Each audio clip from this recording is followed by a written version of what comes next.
Hello, everybody. Can you believe it? It is Thursday again. Welcome to another episode of In the Know Live Cooking Edition. I am Joey Skladany. I hope you've been having a fantastic week. I just got back from Chi-Town. Was great, was fabulous. Ate my way through the entire city. And now I'm hungry for some brunch. Spring is in the air. You can feel it in your nose, in your mouth, in your ears if you're an allergy sufferer like me. But Claritin, she's kicking in, and I am ready to go with this wonderful spread. So let me break down what I'm making for you today. First, simple, easy peasy mimosa. What is a brunch without mimosas? But I'm gonna show you kind of how to elevate things a bit. I am not a huge fan of orange in general. I know, blasphemy, orange juice is everyone's favorite thing. It's part of the classic American breakfast, but I like to add a little bit of something extra, if you will. From there, we're going to make some super, super light and fluffy scrambled eggs. Everybody has a scrambled eggs go-to recipe, or they kind of just throw them on the stove and say Hail Mary.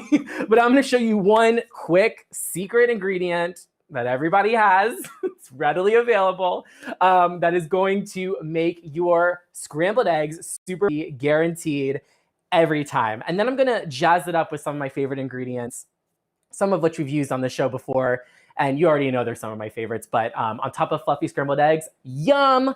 And last but certainly not least, I've got a pancake for you. Box kits, whatever, pre-blended flours. We don't know her here. If you've just got flour, sugar, and baking soda and baking powder, you can make pancakes easily within the comfort of your own home. And then on top of that, we're going to put a homemade blueberry syrup, because now that the temperatures are getting warmer, we should celebrate that with some fruit. Okay. Let's start with the mimosas. So ratios, let's talk those. The perfect mimosa is going to be a 2-to-1 ratio, 2 being the champagne or the Prosecco, or whatever sparkling wine you decide to go with. So as you can see here, I've already filled this up about 1/3 of the way. And you can also add a little bit more champagne if you're anything like me, because it's been a long, hard week and we need to gossip. But yeah, standard mimosa. I do want to talk about the difference between Prosecco and Champagne, though. I actually prefer using Prosecco for mimosa. If it is Champagne, that means it does come from the Champagne region of France, and they follow very specific guidelines in terms of aging it in barrels, and the aging process basically needs to be certified. That being said, there's more complexity of flavor. There's usually more of a dryness. And with Prosecco, it's a little bit lighter, sweeter. 9 times out of 10, your Prosecco is coming from Italy. So I just find that it's a little bit more versatile. And frankly, if you are going to be piling on a bunch of juices and fruits into your alcohol, just go for the cheap stuff, y'all. Like, we don't need to get fancy here. Let's not call Dom and get a case, because, yeah, you're just drowning it with juice anyway.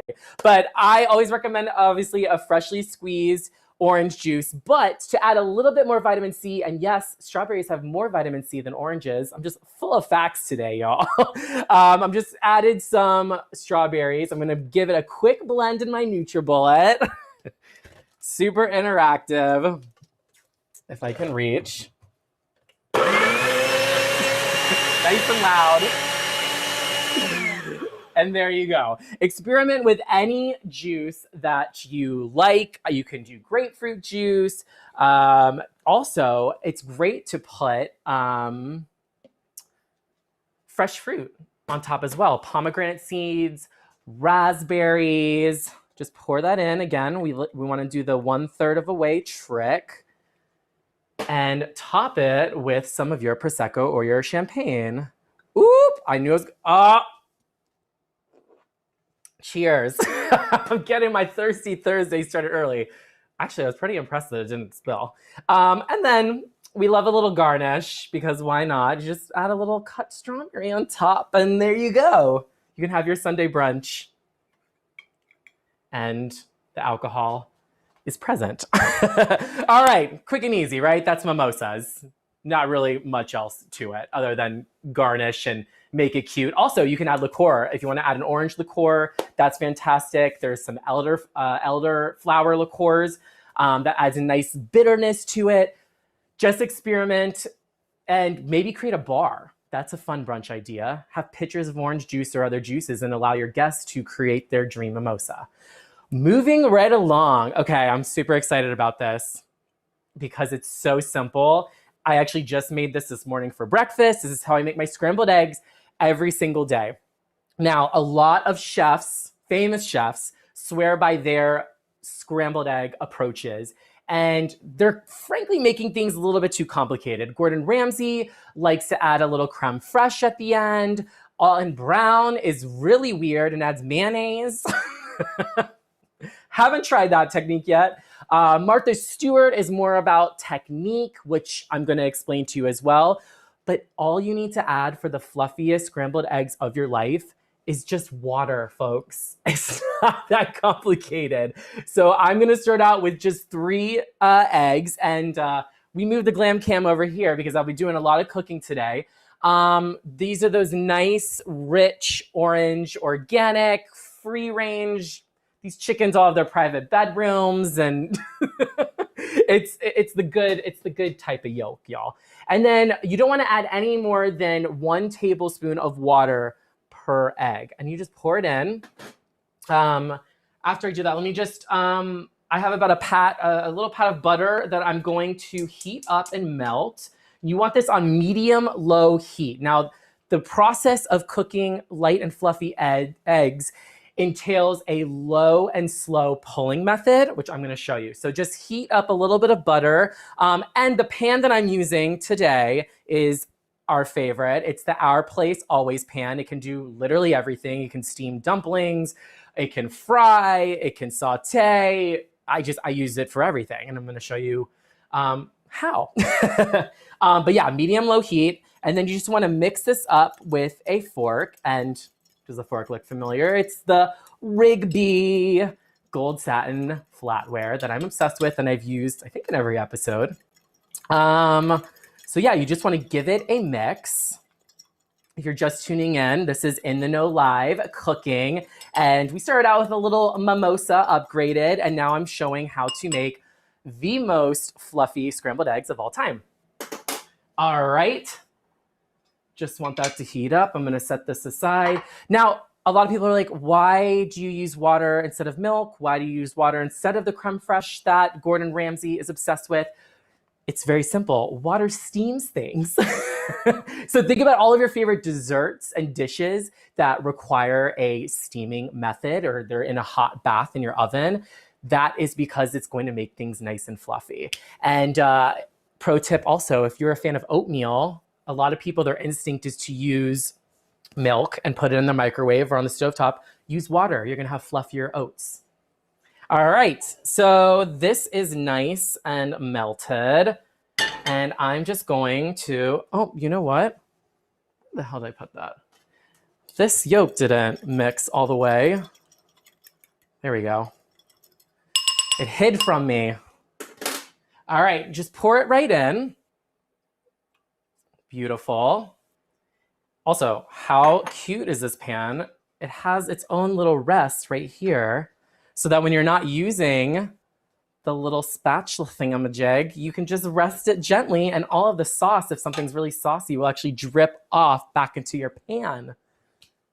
Pretty cool. Okay, so this is now cooking on medium-low. So as I mentioned, the technique that you're going to want to do to guarantee fluffy eggs is to pull. And that is to pull from the outside in consistently. And you're just going to keep doing this as it warms up. Yeah, there's not really rocket science to it.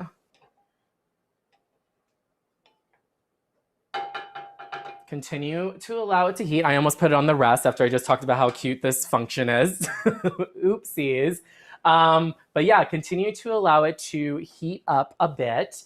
What else do I want to talk about with these eggs? So seasonings, it's best to do that towards the end as well, because yes, the salt can actually interact with the egg and change the cooking.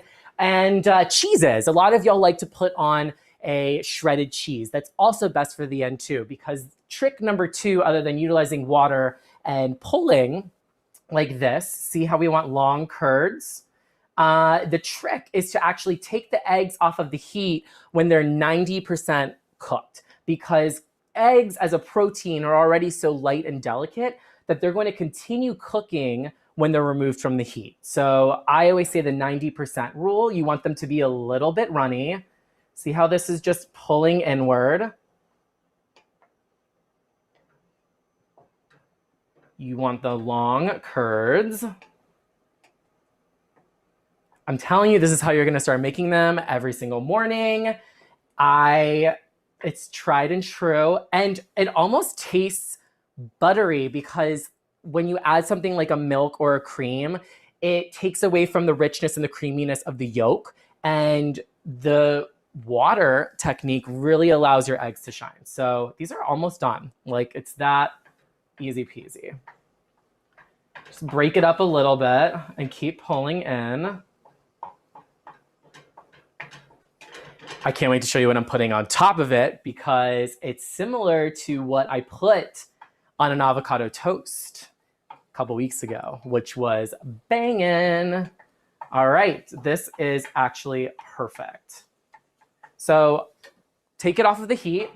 Now's the time, like I mentioned, to just season it with your salt and pepper.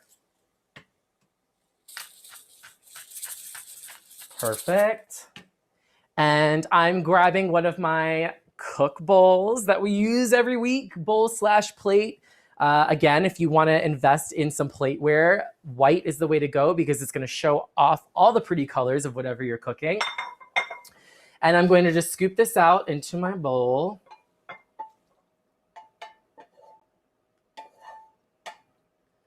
Awesome. Glam Cam, can you see already just how fluffy that is? And it's just water. And that was done in less than, what, 7 minutes? Awesome. All right, now's the fun part. Let's make it cute. Let's make it pretty. Remember those pickled red onions I made? Yep, still got them. I'm gonna show this to the Glam Cam. I'm gonna do a play on a bagel with lox. I just love topping eggs with smoked salmon. So I've got my smoked salmon here. I've got those pickled red onions that's going to bring a nice crunchiness and a nice sweetness. I've got the capers, which is going to bring some salt and brine. I've got some green onions, which is going to bring some onioniness. No, it's obviously, it's going to bring an herbaceous note, which is awesome. And then I've got myself some creme fraiche, which Gordon Ramsay likes to put into his eggs. And I like to put it on top at the end. Now, what's the difference between creme fraiche and sour cream? Creme fraiche actually has a higher fat content, which makes it just even more decadent. So it's sour cream, but with even more fat and awesomeness. So just a little scoop on top. Ooh, gosh. And then I'm just gonna put a couple slices of the smoked salmon, some of the red onions, and some of the green onions, capers. Secret ingredient, we all love a little flaky salt, and I have this every day. I'm truffling truffle salt, because let's pretend that we are bougie. Just a nice finishing note. Super pretty. Come on. This is what you want for breakfast. And whoever you're making this for is going to be like, this is the fluffiest, most beautiful, delicious egg I've had in a long time. I promise, it's really that good. Okay, eggs are done. We're moving on to pancakes, everyone. That was quick. All right, now I know your instinct may be to buy a box. We know the name of the brand. It starts with a B. But we don't need her. You have the ingredients more likely than not in your pantry. So anytime you want or craving pancakes, you don't need to rush to the store or Amazon to get it, to get the pre-made kits. So all I have here is just some all-purpose flour, a cup of that. And I have a tablespoon of granulated sugar. It's in my big bowl. For the rest of the dry ingredients, I'm going to show you over here, we have about a half a teaspoon of baking soda, a quarter teaspoon of baking powder, a quarter teaspoon of cinnamon, and about a half teaspoon of salt.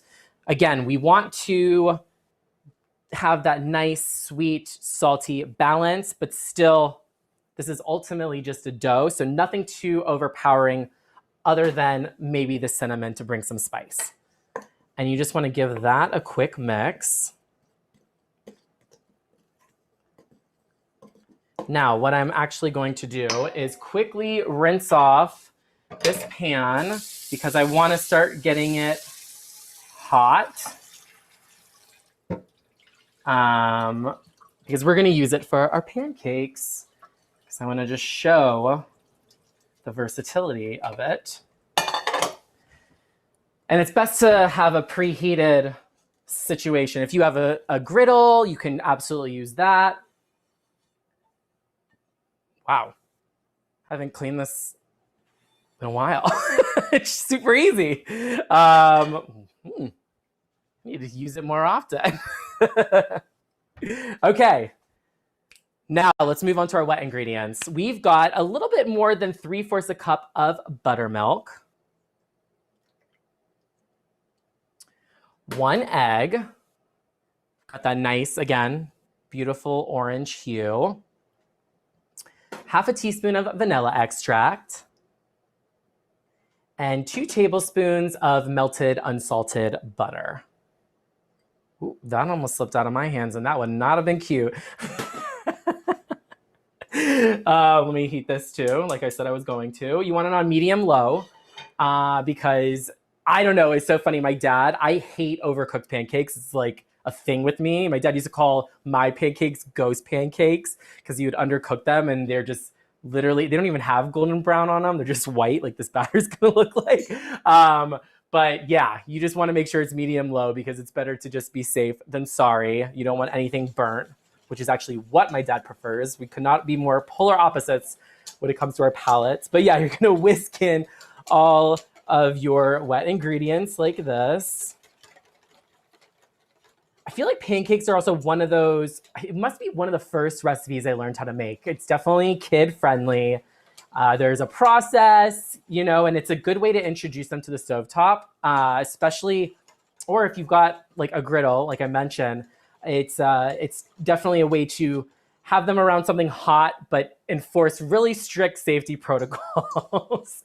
You don't want the open flame necessarily.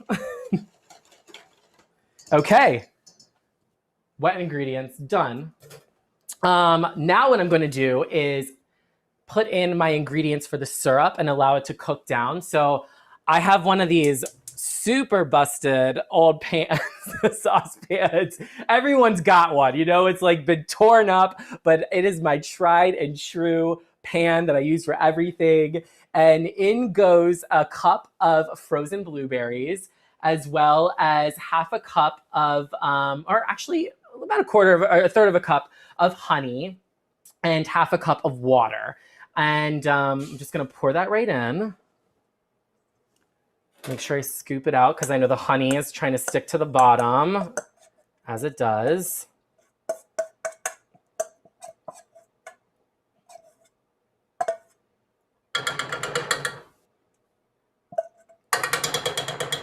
Okay, and what I'm gonna do now is bring this to a boil, because what you're gonna wanna do is have your blueberries break down a bit. And the reason why I use frozen blueberries as opposed to fresh, you can absolutely use fresh. The frozen blueberries are going to release a little bit more moisture, and we're gonna thicken things up in a bit with some tapioca starch. So the more moisture, the better. It's gonna make it more syrupy. Also, the wild blueberries are just super sweet and they're a lot smaller, so they're more palatable when you're pouring it on top of your pancakes. So, but again, feel free to use whatever variety you want. If you do use a fresh fruit, you may need to put in a little bit more water as this cooks down.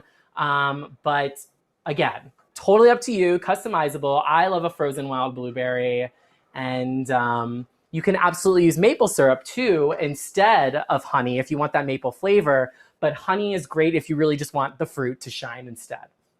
Okay, so I'm gonna keep an eye on that. I'm gonna bring that to a boil. And then once it's brought to a boil, I'm gonna allow it to simmer for almost 10 minutes, probably a little less.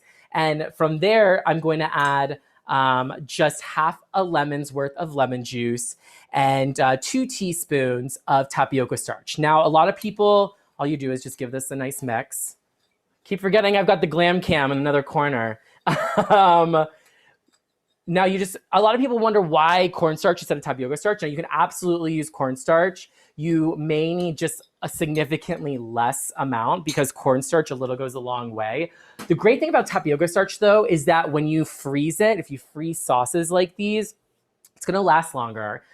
Cornstarch is notorious for breaking down and it's just gonna start making your sauces a little bit gritty. This will keep things nice and smooth if you don't plan on using everything right away. Okay, look, it already went to a boil, so I'm gonna give it a mix.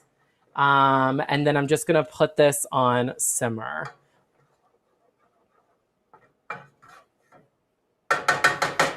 Cool. Okay, from here, I'm now going to add my wet ingredients to my dry and just pour it right on in and give it a mix. I'm gonna try not to make a ginormous mess, but no guarantees. It's already splattered. There you go.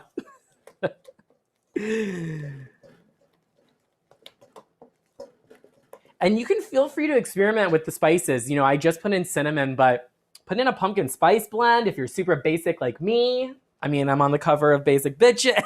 So, yeah, a little clove action, a little bit of allspice. You can add a little bit of almond extract. One crazy thing I did recently is I chopped up some carrots and I made carrot cake pancakes. So this is a very good base to whatever your heart desires. Can fold in coconut, nuts. Perfect. Okay, this is the consistency glam cam, just so you can see it. It's okay if it's a little bit lumpy. That is not an issue whatsoever. It's all gonna cook down. You're not gonna get pockets of flour. I promise you that. It's mostly air pockets, which is important when we're cooking. I'm gonna show you. Okay, so this has been on medium-low heat. I'm just gonna go in with some butter and I'm going to coat my pan like that. And I'm going to take out about 1/3 of a cup's worth of the pancake batter and just put it right in.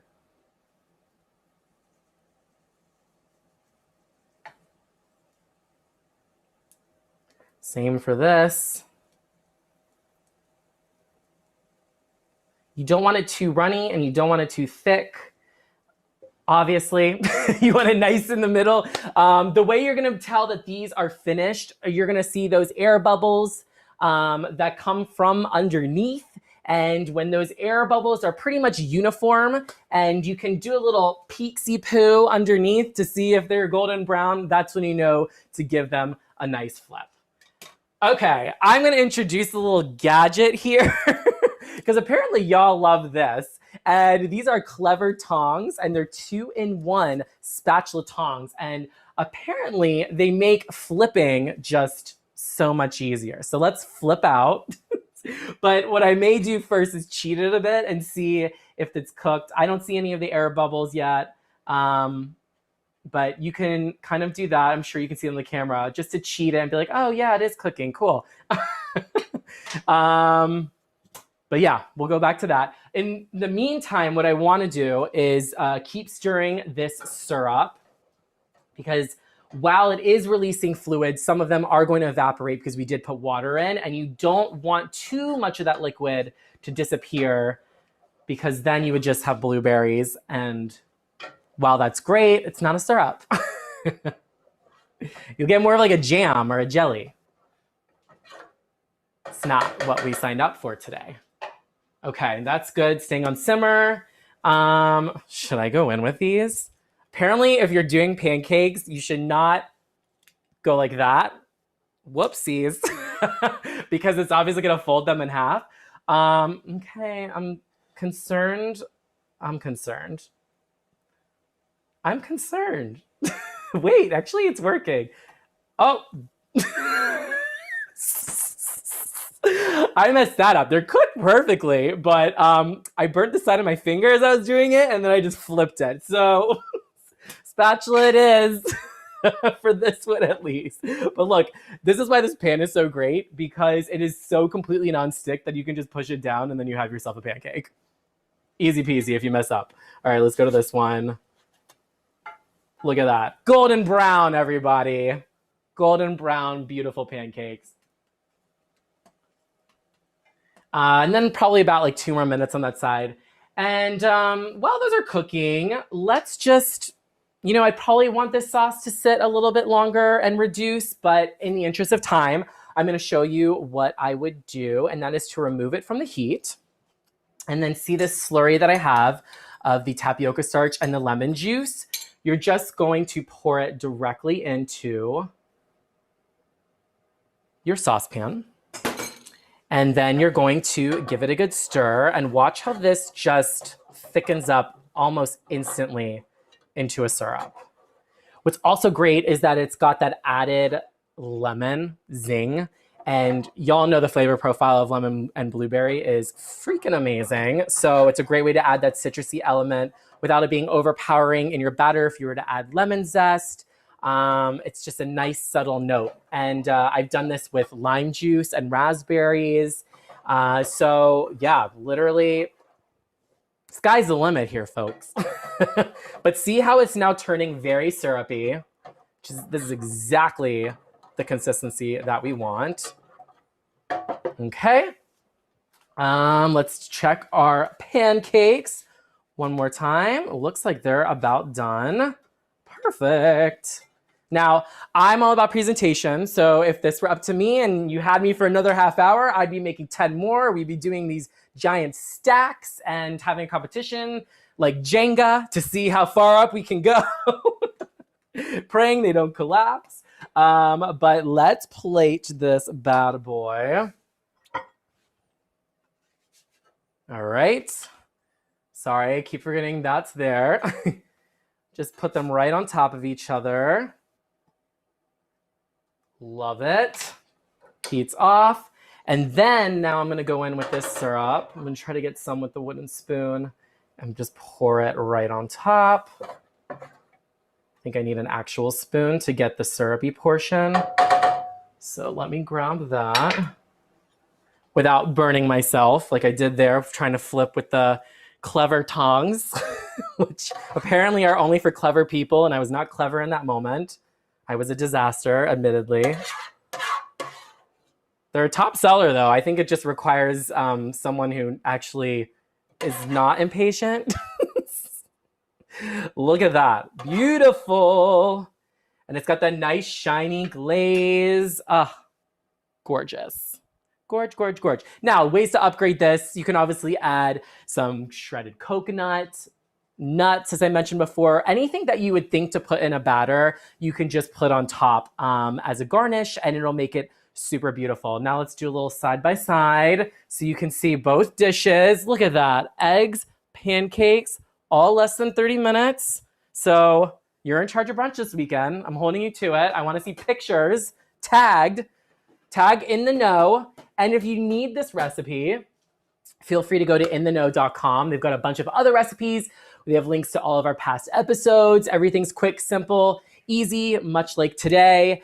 I'll be back next week yet again, Thursday at 5 p.m. Eastern time. We do a giveaway on this show for a signed copy of my cookbook, Basic Bitchin'. And last week's winner was at Paperbacks and Paws. So clearly somebody who likes books and dogs or cats. Congratulations, you won the book. If you want to enter next week's giveaway, please be sure to go to my Instagram at Joey Skladany, and all the details will be there. Next week, all I have to say is say cheese, because we're doing cheese everything. I don't know why I did that, but that was fun. And I'm making a super garlicky, cheesy, Parmesan cheesy kale salad with pancetta croutons. Yeah, I know. And that vinaigrette that I put on it, you're going to want to literally eat it out of the jar. And then we're gonna make grilled cheese, but much like the scrambled eggs today, where I showed you how to elevate it with water, I'm gonna show you one quick tip to elevate your grilled cheese so it's not just cheese slices on some old bread. Yeah? Excited about that? If so, can't wait to see you next week, Thursday at 5 at In the Know. Take care and have a great weekend.